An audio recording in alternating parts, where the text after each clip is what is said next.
One-on-one interactions leave little room for misinterpretations. Sadly, the same is not true when you communicate via texts, emails, and social media messages. This creates anxiety and misunderstanding, leading to losing trust and connection in a relationship.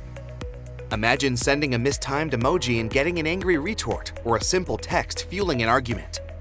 Our world requires an understanding of digital body language and physical body language, and Erica Dhawan covers the former perfectly in her book, Digital Body Language: How to Build Trust and Connection No Matter the Distance.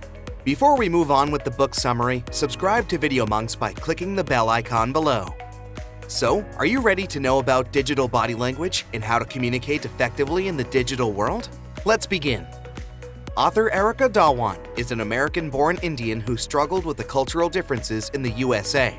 It took her several years to observe people, discern body language, and learn to engage people different from her. Erica says it's the same when it's about digital body language. We're all immigrants. The trouble is, although we've developed nonverbal cues and body language, it's all reserved for face-to-face interactions. What is digital body language? Digital communications are comparatively new, despite the dot-com boom in the 20th century. To make things worse, remote work has increased misunderstanding, anxiety, and disengagement. So the chances of getting upset or confused after receiving a simple "fine" or a series of question marks are always high. And it goes both ways. Challenges of digital communications. Communication digitally doesn't involve nonverbal cues and body language. This makes it hard to express care and appreciation. For example, short delays of 1 to 2 seconds during a video call can give the impression that you're less friendly, inattentive, or undisciplined. At other times, your timing may not always be right. So if you delay responding to a message or email, it can be interpreted as a lack of respect. More importantly, humans have become comfortable with hiding behind screens. This makes it easy to mask uncomfortable feelings behind emails and text, making it hard to connect authentically. Lastly, the challenge lies in dealing with the 4 sources of digital anxiety. Brevity. Short and vague texts like, "We need to talk," or "This makes no sense," can make you fret about what the other person is coming from. Passive aggressiveness. Phrases like, "As I explained before," or "Just a gentle reminder," may feel harmless, but they may be interpreted as a criticism of someone's lack of attention or response. Slow responses. Not receiving a reply to your email or text can make you wonder whether the other person received your message or why they didn't respond. Some people even regard not receiving a digital response in 1 to 2 days as being ignored for a week. Formality. Being formal can make you seem cold or unfriendly. On the other hand, being too informal can make you look careless or even disrespectful. Here's how you can reduce anxiety by managing the sources of confusion and being mindful of your messages. Utilize the Trust and Power Matrix to choose a response. For instance, when the other party has more power, reply faster, with clarity, and use formal channels. For close relationships, you can be concise and casual but still be clear. If you receive a confusing message, consider whether the confusion lies in the medium, the tone, the message. You can also switch to a different medium, like making a phone call instead of replying via email. Remember to ask clarifying questions like, "What do you need me to do, and by when?" Lastly, assume good intent on their part, and never respond when you're upset. Pro tip: establish guidelines on who to CC, when to use titles and hierarchical signals, etc. Align your formality level according to the person you're communicating with. How to master the elements of digital body language. Start by taking cues from the physical body language and translating them into explicit expressions of digital body language. During a physical interaction, we interpret the tone of voice, body language, eye contact, and how people interact. You can interpret digital body language with explicit cues such as medium, symbols, punctuation, and timing.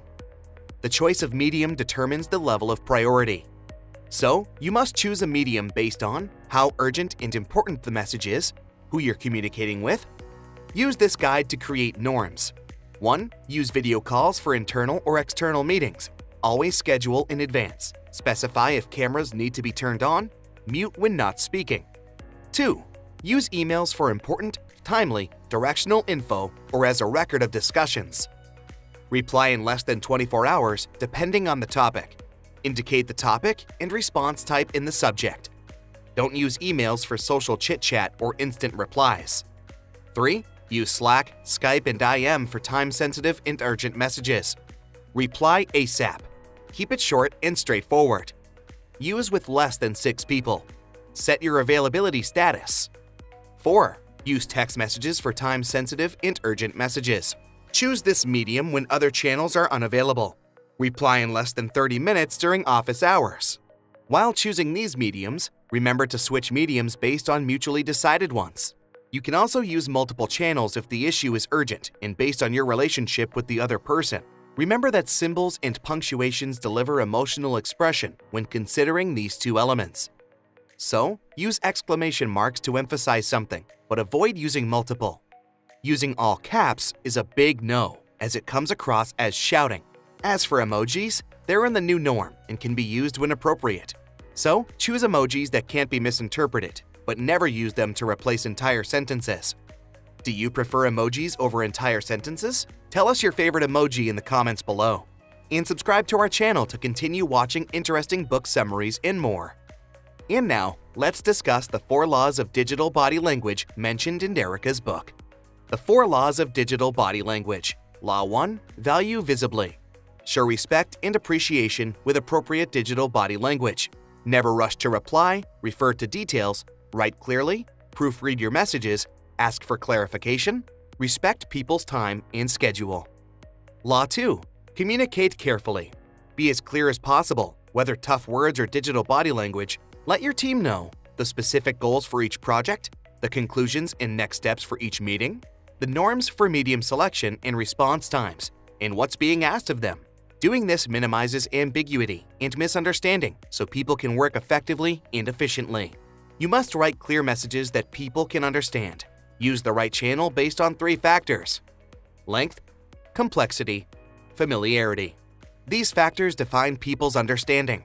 For example, choose text, IM, or group chats for short, simple responses that don't require context. Emails, phone, and group call for lengthier messages or back-and-forth exchanges. Video calls, presentations, or blogs for topics requiring multimedia materials. Law 3. Collaborate confidently. Give each person a voice to achieve synergy. This helps people feel safe and supported while creating role and goal clarity. Your part is to be in the loop. Know what the other departments are doing. Establish norms for interdepartment interactions. Consider how various components are linked in a project. Lastly, demonstrate your executive presence digitally by setting clear roles, deadlines, and expectations. Law 4. Trust totally. The last law is built on the previous 3 laws, which Erica refers to as pillars. Build teams that move faster and further. Do this by creating psychological safety where people tell the truth, keep their promises, and have faith in the organization.